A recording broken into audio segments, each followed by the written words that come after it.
Sinubukan naming kunin ang panig ni Mayor Sara pero tumanggi siyang magpa-interview sa amin.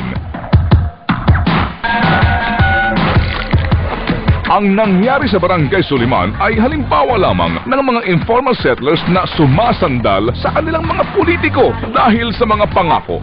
Pero sa ending, sila'y nabibigo. Mga pangako talagang napapako. Bibitawan nila ng salita, huwag kayong mag-alala, akong bahala sa inyo.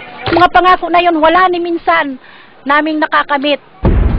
Ayon sa mga eksperto sa politika, dahil sa dami nga ng mga informal settlers sa bansa, daig pa sa ginto ang tingin sa kanila ng mga politiko tuwing darating ang eleksyon.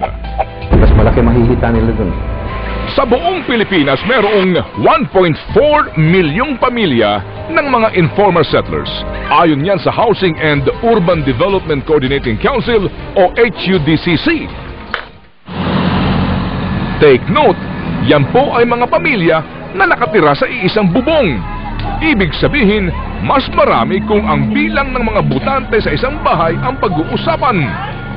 Mga squatter yan, sama-sama sa isang lugar, maraming butante. Pag tinignan mo, nakarehistrong boto dyan. Sa isang bahay, kung minsan, 1 dosena, kung minsan 13, kung minsan umabot pang 15. Nakakagulat eh. Wow! Dami nun, Chairman. Okay, let's count nga.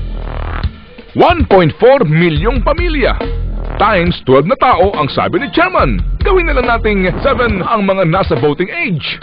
Aba aabot pa rin sa 9.8 milyong informal settlers na butante.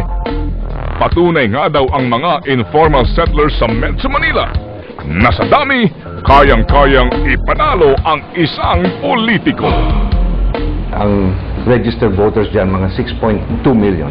Ilagay na natin sa 70% ng 6.2 million ang nasa D&E class, ano? That's 4.2 million voters. Makuha mo ang majority ng 4.2 million voters, pwede ka na manalo for a local candidate. Kayo ba'y magtataka pa kung bakit sila pinagkakagasusan ng mga politiko? Before, after, and, syempre, during election. Sila ang parang ugat ng suporta sa tuwing darating ang halalan.